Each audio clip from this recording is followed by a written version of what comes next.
हरियाणा के रोहतक से बेहद ही हैरान कर देने वाली खबर सामने आ रही है। एक भाई ने अपनी ही बहन को 5 गोलियां मार दी। गोली मारने की वजह यह बताई जा रही है कि उसकी बहन ने अपने ही गांव में किसी लड़के से लव मैरिज किया था, लेकिन ये शादी 3 साल पहले हुई थी। अब शादी होने के बाद जो लड़की थी वो लड़के के साथ कहीं और रेंट पर रह रही थी, गांव से दूर रोहतक में ही।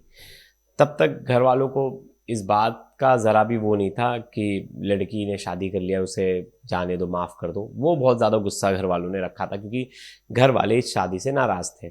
अब जैसे जैसे टाइम बीता, जो लड़की लड़का है जिसने शादी किया था, उनको एक बच्चा हो गया और वो अपने गांव वापस लौट आए, क्योंकि वो जहाँ बाहर रह रहे थे उसमें खर्च ज़्यादा था और वहाँ खर्च निकल नहीं पा रहा था रेंट वगैरह देना, तो अपने गांव वापस लौट आए क्योंकि यहाँ इनका घर था। अब ये बात उन्हें चुभने लगी घर वालों को, लड़की के।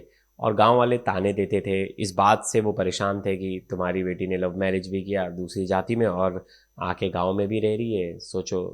तो इस बात का प्रेशर था लड़के के ऊपर। लड़की का जो भाई था उसे लग रहा था कि हमारी बेइज्जती हो रही है। ये बात उसे कहीं ना कहीं खाई जा रही थी।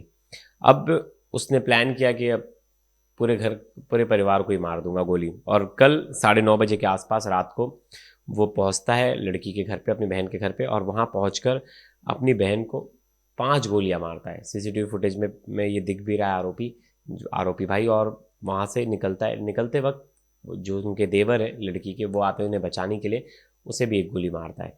लड़की की मौका वारदात पे ही मौत हो जाती है।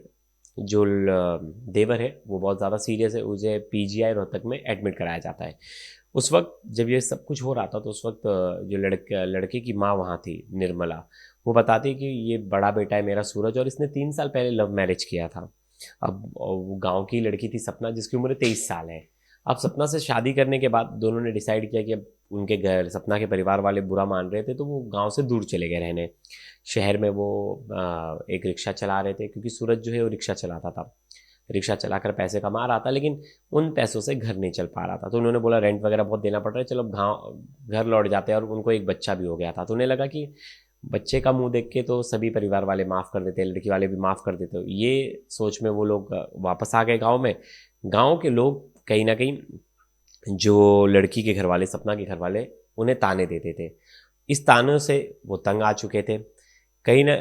और ये जो लड़की का भाई है संजू, जो लड़की का भाई है वो बड़ा हो गया था। उससे भी लोग, गांव के लोगों के ताने सुन सुनकर वो भी परेशान हो गया। तो उसे ये लगने लगा अंदर से कि यार हमारी बहुत ज़्यादा बेइज्जती हो रही है।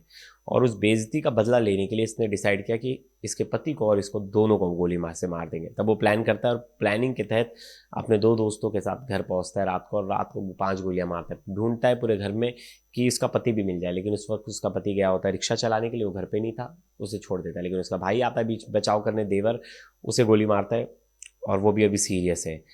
अब ये खबर में एक चीज़ तो बड़ी वो थी कि ये ऑनर किलिंग था, और वही है कि घर परिवार वालों को इतने लोगों की बात इतनी इंपॉर्टेंट लगी, अपनी घर की इज्जत इतनी इंपॉर्टेंट। अब उन्हें लग रहा है मर्डर करने से उनकी इज्जत बढ़ जाएगी, मतलब गांव में उनको सब हार फूल माला चढ़ाएंगे। मतलब कितनी गलत मेंटालिटी अभी भी लोगों के अंदर है। हम विकसित देश कहा जा रहा है, हम डेवलपिंग नेशन है, हम इतना ज़्यादा विकसित करें, लेकिन अभी भी यहाँ से गांव देहात और बहुत ऐसी जगहों से ऐसी खबरें आना कि वहाँ ऑनर किलिंग की शिकार एक लड़की हो गई, उसका पूरा परिवार हो गया। उस लड़के के भाई की, जिसकी गलती कुछ भी नहीं थी, उसे भी गोली मार दिया गया। ये केसेस नहीं है कि कम हुए हैं, लेकिन अभी भी हम ऐसे केसेस ऑनर किलिंग के हर हफ्ते कहीं ना कहीं से देखते हैं। कभी पिता ने बेटी को मार दिया, फिर आपको याद होगा गुड़गांव का जो केस था, राधिका को उसके पिता ने ही मार दिया था। ऐसे तमाम केसेस, और इन केसेस का एक ही नैरेटिव कि घर वालों की बेइज्जती हो रही थी, किसी और जाति बिरादरी में शादी कर लिए। तो सोचिए अभी भी उससे उभर नहीं पाया है। और 3 साल हो गए थे शादी को, ऐसा नहीं था। 3 साल तक सब कुछ बढ़िया चला, 3 साल तक परिवार वालों को कोई प्रॉब्लम नहीं हुई। अचानक से गांव लौट आए तब प्रॉब्लम शुरू हो गई, तब तक तो कोई प्रॉब्लम नहीं थी, बेचारे दूर रह रहे थे। इसी पर वो लड़की के जो घर वाले, उन्होंने बयान दिया, एक बार उन्हें सुनते वो क्या कह रहे हैं। तो ये थे लड़के के घर वाले। और अब जो पति है उसने लड़के के खिलाफ एफआईआर दर्ज करवा दी है और पुलिस उन्हें ढूंढ रही है, जल्दी उन्हें गिरफ्तार कर लिया जाएगा, ऐसा पुलिस का दावा है। और बताया जा रहा है कि इस तरह के केस आए दिन हम देखते ही हैं। और इससे एक चीज़ तो साफ पता चलती है कि अभी तक देश जितना ग्रो करना चाहिए, लोगों की मेंटालिटी जिस तरह से ग्रो करनी चाहिए वो नहीं ग्रोथ हो रहा है। बस बिल्डिंगें बन रही है, सड़कें बन रही है, सब कुछ बन रहा है, लेकिन अगर लोग जब तक इसका इलाज नहीं होगा, कुछ लोग की जो मानसिकता है, जो रूढ़ी मानसिकता है, वो अगर ठीक नहीं होगी तो फिर तो लड़कियां क्या, कोई सेफ नहीं है और कोई किसी से प्यार ही नहीं कर सकता। ऐसी अरेंज मैरिज करा दो, रहने दो, लव मैरिज का कंसेप्ट ही खत्म कर दो, क्योंकि बाद में तो आप लड़कियों को गोली मार दोगे और लड़कियों के साथ उसका जो पति है उसे भी गोली मार दोगे। तो ये थी रोहतक की कहानी। इस वीडियो पर आपकी क्या राय है ज़रूर बताइएगा। तब तक के लिए धन्यवाद।